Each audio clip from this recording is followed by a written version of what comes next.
That's right. The stairs at the end of the hall. It goes to the 3rd floor. I'll be right up. Well, where is she?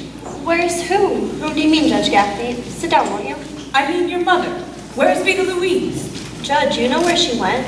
She went down to put Uncle Elwood in. I know that. But why was I called at the club with a lot of hysteria? Couldn't even get what she was talking about. She was going on so fiercely. Mother carrying on? What about? I don't know. She was hysterical. That's strange. All she had to do was put him in. Hold on. I'll be right up. What was that about, Myrtle? When Mother left town with Uncle Elwood, I went down to the real estate office, and guess what I found there? I'm not a quiz kid. I found a man that was looking for an old house just like this, cut up into buffet apartments. He's going through it now. Now, Myrtle Mae, see here. This house does not belong to you, or even your mother. It belongs to your Uncle Elwood.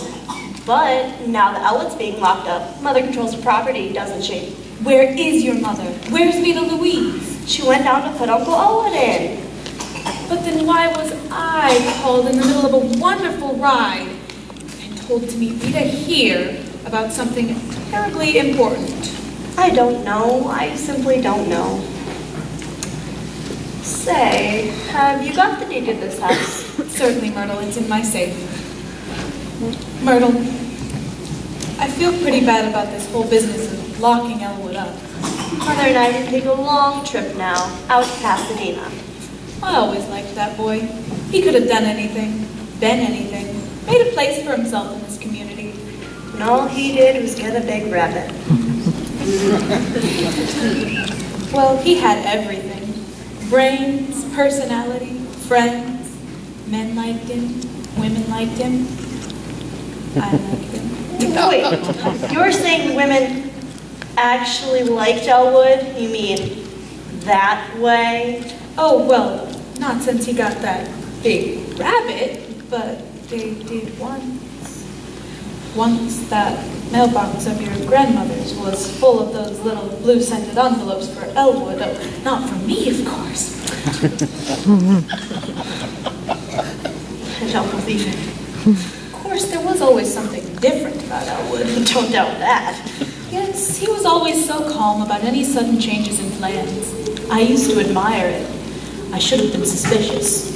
Take your average man looking up and seeing a gigantic white rabbit.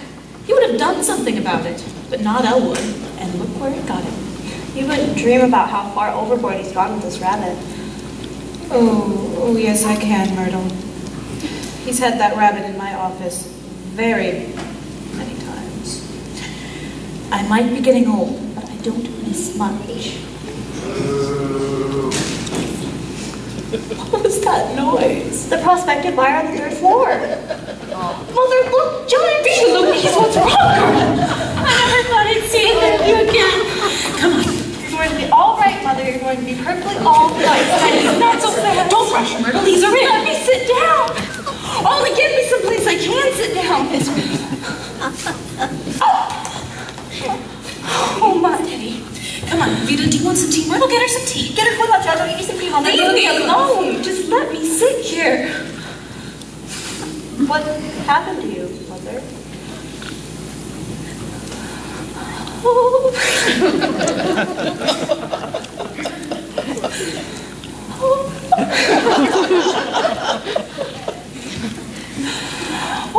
I want you to sue them. They put me in and they let Elwood out. What did you say? What did you do? You must have done something. I didn't do one thing. I simply told them about Elwood and Harvey. Then how could this happen to you? I just don't understand it. I told him about Elwood, and then I walked down to the cab to get his things. As I was walking along the path, this awful man stepped out. He was a white slaver, I know he was. He had on one of those white suits. That's how they advertise. Man, what did he do? Well, he... Go on, Veta. Go on. Was he a young man? Myrtle Mae, you have to leave the room. I should say not. Go on, Mother. Go on, Veta. Well, he took took me upstairs and he tore my clothes out. Go on, Mother. My God, I'll sue them for this. And then he sat me down in a tub of water. Oh, for heaven's sakes. I always thought that what you were showed on your face. But don't you believe it, Judge. Don't you believe it, Myrtle. That man took a hold of me like I was a woman of the streets. But I fought. I always said that if a man attacked me, I would fight. Haven't I always said that, Myrtle? That's right, Judge. That's what Mother always told me to do. And then those doctors came upstairs and started asking me all sorts of questions. All about sex urges and all of that filthy stuff. You better get that place cleaned up, Opal. You get the authorities to clean it up. Don't you ever go there, Myrtle, you hear? Oh, I'll get it up. I'll get it cleaned up, Veta. Gosh, I will. Chumley thinks he can run an unsavory place like that on the outskirts of town. I'll see to it he's publicly chastised. By George, I'll run the filthy man out of the state. Is that all doctors do at a place like that? Think about sex. Because if it is, they ought to be ashamed of themselves. It's all in their heads anyway. Why don't they go for long walks in the fresh air? Judge Gaffney walked everywhere for years, didn't you, Judge? Now, Veta, let me think about this. You said the two doctors that came up to talk to you, their names were Dr. Chumley and what was the other one? Sanderson. But don't believe a word he says, Judge. He's a liar. Close-set eyes. They're always liars. Besides, I told him something in the strictest confidence, and he blabbed it. What did you tell him? I don't want to talk about it. You can't trust anybody these days. Now, Veta, whatever you told this Dr. Sanderson, you can tell us. Remember, this is your daughter, and I am your lawyer. I know which is which. I want to sue them, and I want to get in my own bed. But Mother, this is the important thing anyway. Where's Elwood? I should have known better than to try to do anything about him. Something protects him. That awful puka. Where's Elwood? Answer me. How should I know? They let him go.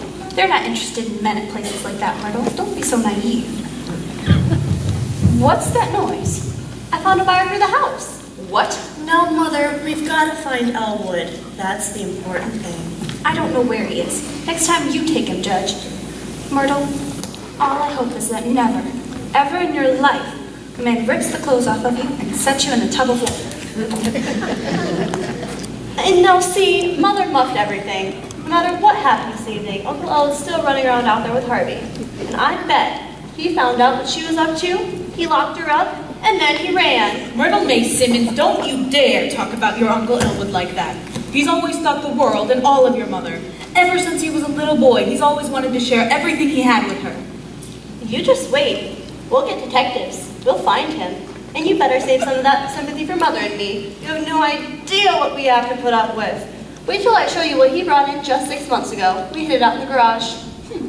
I'm going up to talk to Veta. There's more to this than she's telling. I can sense that much. Wait till I show you. All right.